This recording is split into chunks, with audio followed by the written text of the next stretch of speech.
একটু বৃষ্টি হলেই রাজধানীর ব্যস্ততম এলাকা মতিঝিল, শান্তিনগর, বেইলি রোড, মৌচাক, মালিবাগ সহ অধিকাংশ এলাকায় জলাবদ্ধতার সৃষ্টি হয়।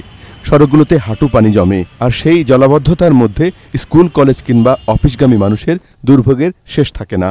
অনেক পানি, আমরা কি করে এখন কোচিনে যাব, এখন এর সমাধান কি করে হবে আমরা তো বুঝতে পারতেছি না। প্রচুর সমস্যা হয় চলাফেরা, বিশেষ করে স্কুলের ফলাফলদের বেশি সমস্যা হয়। পয়ঃনিষ্কাশনের বর্জ্য আর দুর্গন্ধযুক্ত পানি মারিয়েই চলাচল করতে হয় এসব এলাকার মানুষকে।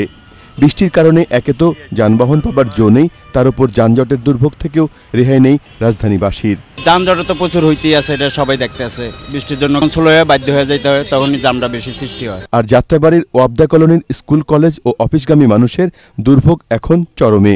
সেখানে একটু বৃষ্টি হলেই ভবনগুলোর একতলা পানিতে ডুবে যায়। বৃষ্টি হলেই দুর্যোগ পানি নিচে জমা হয়ে যায়, কিন্তু এর জন্য কেউ সংস্কারের কোনো ব্যবস্থা নিচ্ছে না। পরবর্তীতে দেখা যাচ্ছে নদীর পানিটা যখন কারণে এই পূর্ণিমার কারণে ফোলা ছিল, ওটা নেমে যাওয়ার সাথে সাথে আমরা গেট ওপেন করে দিছি।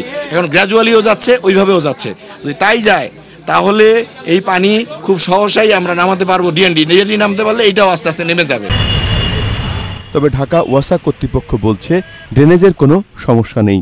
অতিরিক্ত বর্ষণের পানি নামতে একটু সময় লাগলেও পানি আটকে থাকার আশঙ্কা নেই।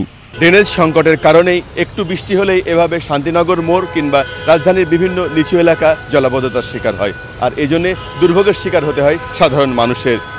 তবে স্থানীয় কর্তৃপক্ষ যেটি বলছেন যে তারা যে জলাবদ্ধতা থেকে মুক্তির জন্য যে উদ্যোগ নিয়েছে, তাতে এই সংকট দূর করা সহসা সম্ভব নয়।